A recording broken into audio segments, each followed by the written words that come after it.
चलो भाई, आज हम लोग पढ़ाई करेंगे 3 जनवरी 2024 के जो करंट अफेयर क्वेश्चन है उसके बारे में चर्चा करेंगे।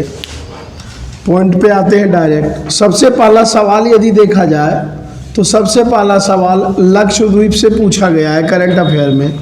हाल फिलहाल में देखिएगा आप लोग तो भारतीय प्रधानमंत्री के द्वारा बड़े पैमाने पे एक भारी भरकम अमाउंट दिया गया है लक्षद्वीप को डेवलपमेंट करने के लिए। ठीक है, अब लक्षद्वीप से कुछ पुराने क्वेश्चन है इसलिए मैं बता दे रहा हूँ, अलग से मैं पढ़ाऊंगा क्लास में नहीं। सबसे पहला सवाल यदि देखा जाए तो हमारा जो लक्षद्वीप है कुछ यहाँ पर है, आप लोगों को पता होगा ये एरिया में लक्षद्वीप फैला हुआ है। और रियल में देखा जाए तो एग्जाम में आता है कि लक्षद्वीप जनरली कितने भागों में बटा हुआ है। तो रियल में देखेंगे तो लक्षद्वीप 3 भागों में बटा हुआ है। ऊपर वाले भाग को बोलते हैं हम लोग अमीनी द्वीप, बीच वाले को बोलते हैं लकवा द्वीप और नीचे वाले को बोलते हैं मिनिकॉय द्वीप। तो यह मुख्य रूप से 3 पार्ट में बटा हुआ है। क्लियर। और जो लकवा द्वीप है इसी में लक्षद्वीप की राजधानी स्थित है। तो लक्षद्वीप की राजधानी क्या है आप लोग को पता होगा, कवारती या कावरती। एक तो ये सवाल हो गया। दूसरा सवाल यह पूछा जाता है टोटल इसमें आइलैंड की संख्या कितनी है। लक्षद्वीप में टोटल द्वीपों की संख्या कितनी है। तो लक्षद्वीप में टोटल जो द्वीप हैं वो कितने हैं, 36 हैं।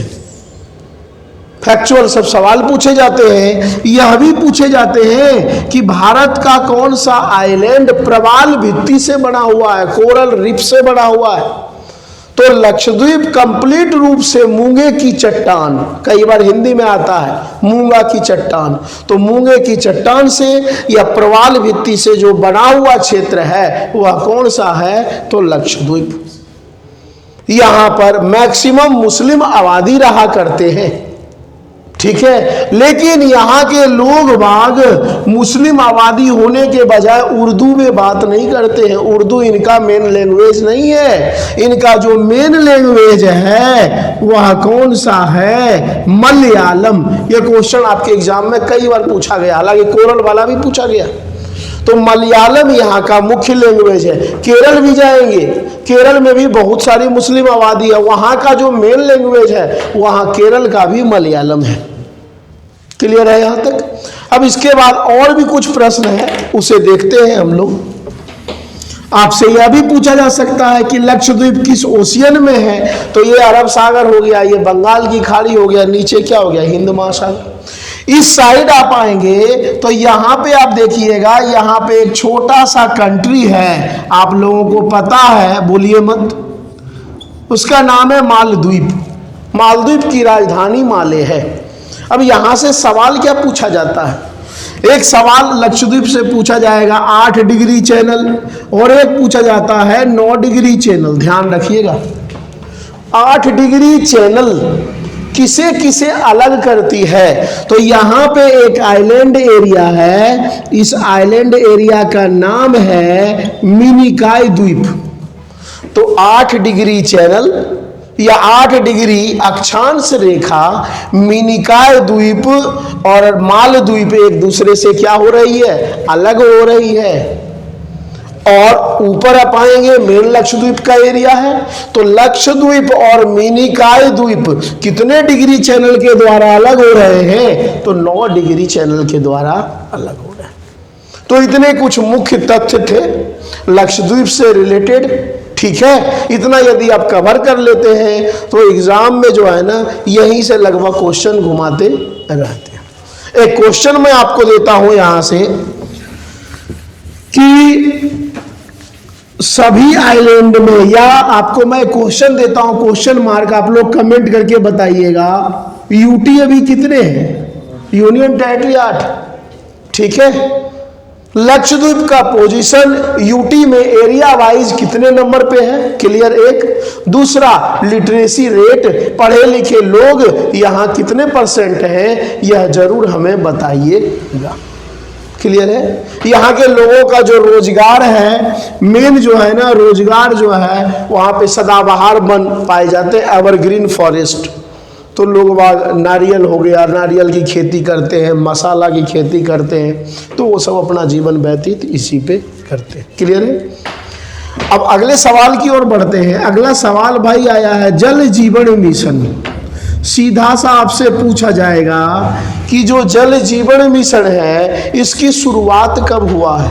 तो जल जीवन मिशन भारत सरकार के द्वारा एक नया मंत्रालय बनाया गया और इस मंत्रालय की शुरुआत कब हुई है? 15 अगस्त 2019 को एक नया मंत्रालय बना, जल जीवन मिशन मंत्रालय। अलग से जलों को बचाया जाए, क्योंकि जल ही तो जीवन है।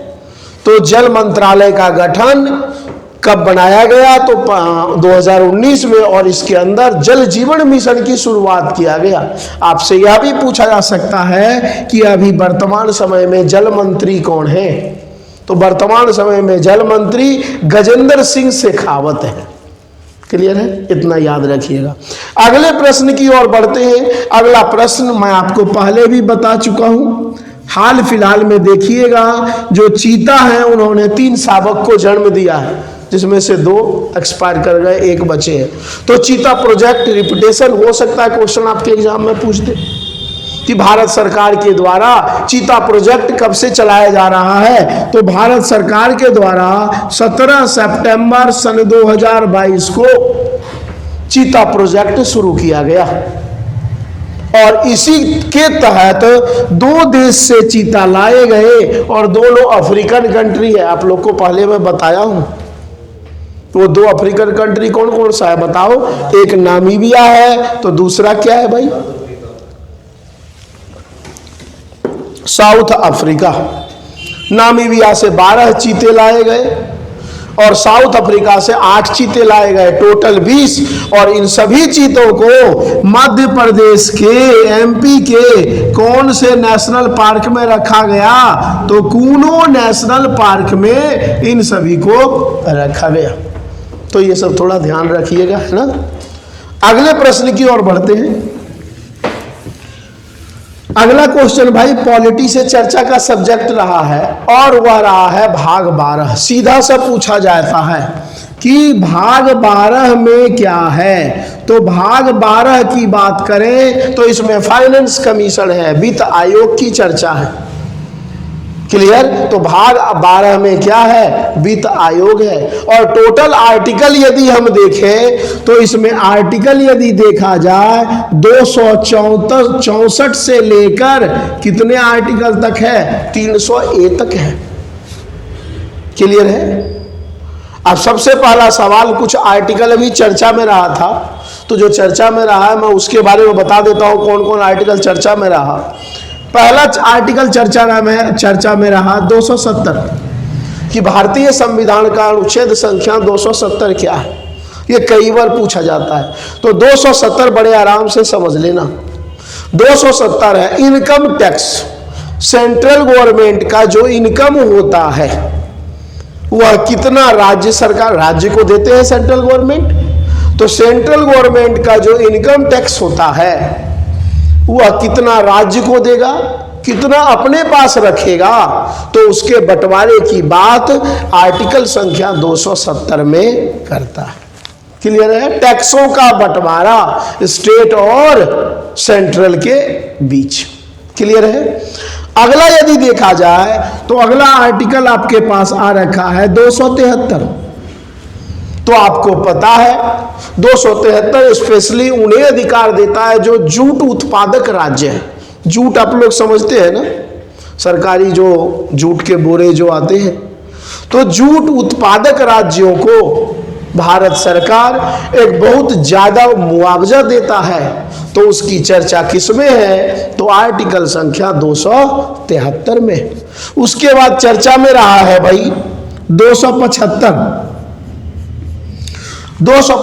में कहा गया है जरूरत पड़ने पर भारत सरकार या सेंट्रल गवर्नमेंट कुछ राज्यों को रियायत देंगे, सब्सिडी देंगे, कुछ राज्यों को सुविधा। मान लो कहीं आपदा आ गया, कहीं कोई प्रॉब्लम आ गया, तो वहां तो जरूरत है ना भाई।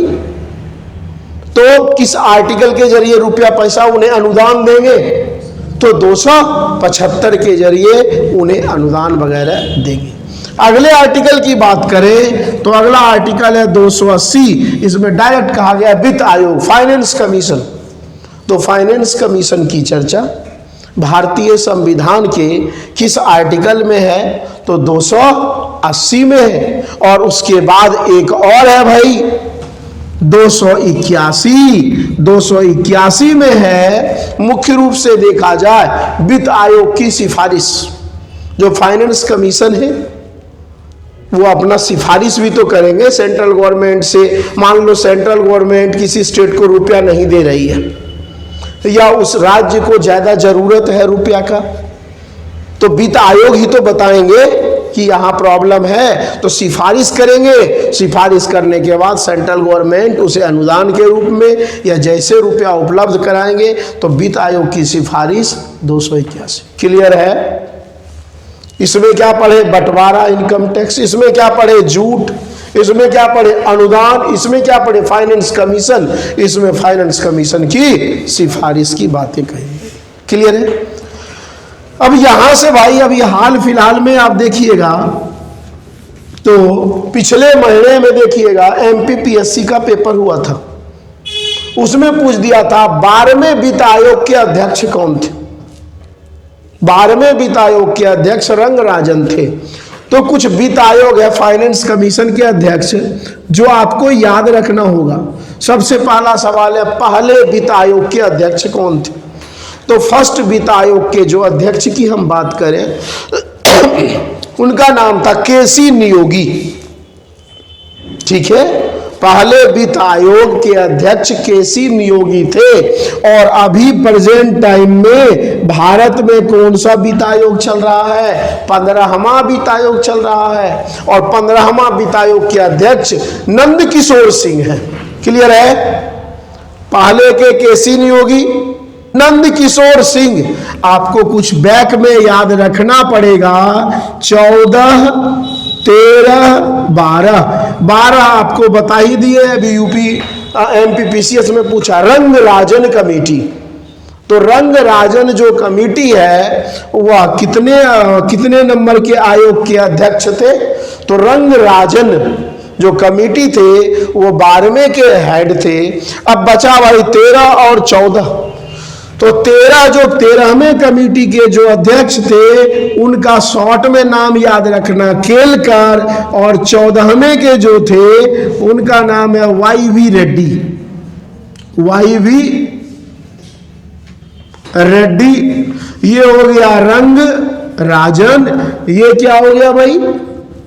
नंद किशोर सिंह। और ये क्या हो गया भाई? केसी नियोगी। तो माइंड में सेट करना भाई, बड़ा इंपॉर्टेंट सवाल है।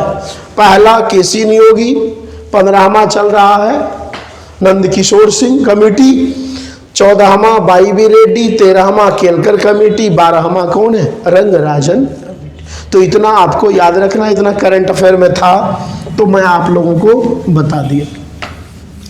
अगले सवाल की ओर बढ़ते हैं भाई। अगला सवाल पूछा गया विक्टोरिया मेमोरियल हॉल कहाँ है? तो विक्टोरिया मेमोरियल जो हॉल है वह कोलकाता में है। और ये ध्यान रखिएगा इस हॉल का निर्माण सन 1906 में किया गया। किसके प्रयास से किया गया? तो उस समय जो ब्रिटिश राजकुमार था वह कौन था? George fifth. तो विक्टोरिया मेमोरियल जो हॉल है कोलकाता में है। जॉर्ज पंचम के प्रयास से इसका निर्माण किया गया। और ध्यान रखिएगा यह शुद्ध व्हाइट संगमरमर से बना हुआ है। जैसे ताजमहल है ना व्हाइट संगमरमर से, वैसे ही बना हुआ है। और आम जनता के लिए यह मेमोरियल हॉल सभी के लिए कब ओपन कर दिया? तो 1921 में सभी के लिए क्या कर दिया? एक टूरिस्ट प्लेस की तरह इसे खोल दिया गया। क्लियर है? अगले प्रश्न की ओर बढ़ते हैं। अगला क्वेश्चन पूछा गया है भाई टोपरा कला, बड़ा प्राचीन शहर है, ध्यान रखिएगा ये टोपरा कला गांव। अब यहां से यदि देखिएगा तो टोपरा कला एक अभिलेख है, जो सबसे ज्यादा अभिलेख समझते हैं ना स्तंभ लेख। टोपरा कला में एक अभिलेख लिखवाया था। इस अभिलेख का नाम ही था टोपरा कला अभिलेख। यह मुख्य रूप से यह अभिलेख जो लिखवाने वाला शासक है वह कौन है? सम्राट अशोका। तो यह टोपरा कला एक तो प्राचीन शहर है, कंडीशन 1। हड़प्पा कालीन भी प्रमाण यहां से मिलते हैं, बौद्ध धर्म के भी यहां से प्रमाण मिलते हैं, और सम्राट अशोका के द्वारा क्या किया गया? यहां एक अभिलेख भी लिखवाया गया।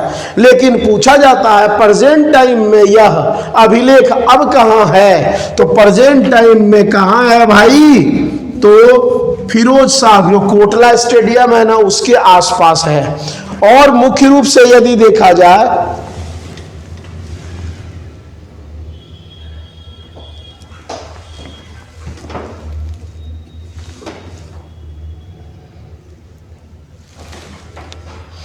मुख्य रूप से यदि हम देखें इस टोपरा कला अभिलेख को, यदि हम मुख्य रूप से देखें तो प्रेजेंट टाइम में ये कहाँ आ गया? दिल्ली में। ये पूछा जाता है ये जो टोपरा कला जो अभिलेख है जो दिल्ली में है, इसको लाने वाला कौन था? तो इसको लाने वाला कौन था? तो फिरोज शाह तुगलक। FST क्लियर है यहां तक? अगले सवाल की ओर बढ़ते हैं और आखिरी सवाल है भाई आज का। एक चर्चा का सब्जेक्ट रहा है कि गल्फ ऑफ अदन या अदन की खाड़ी कहाँ है। ध्यान से चीज को समझिएगा। तो सबसे पहला सवाल यही हो गया कि ये जो अदन की जो खाड़ी है वह कहाँ है? तो अरब सागर में है। क्लियर है? अब आप यदि मैप पे देखोगे तो इधर जो है इधर आएगा अफ्रीकन कॉन्टिनेंट, और इधर आप आओगे तो ये एशियन है। ठीक है, एशिया कुछ ऐसे करके, अपना इंडिया भी यहां आ गया ऐसे करके। ये वाला जो एरिया है ना इसी को हम लोग क्या बोलते हैं? अदन की खाड़ी। यहां पे अफ्रीकन एक देश है, इस देश का नाम है सोमालिया। सोमालिया पहले जानते हो यहां पे बहुत सारे लूटे डाकू हुआ करते थे, लूट लेता था सब कुछ। और इधर यदि आओगे तो यहां पे आओगे तो यहां पे क्या है? एक देश है यमन। तो यमन और सोमालिया को जो अलग करने वाली खाड़ी है उसका नाम है अदन की खाड़ी। और जब आप इधर आएंगे तो यहां पे एक ओशियन है, आप लोग जानते होंगे, जिसका नाम क्या है? लाल सागर, रेड ओशियन। तो इसके ऊपर आएंगे यहाँ सुएज कैनाल, सुएज नहर, इसके ऊपर आएंगे क्या जाएगा? मेडिटेरियन, भूमध्य सागर।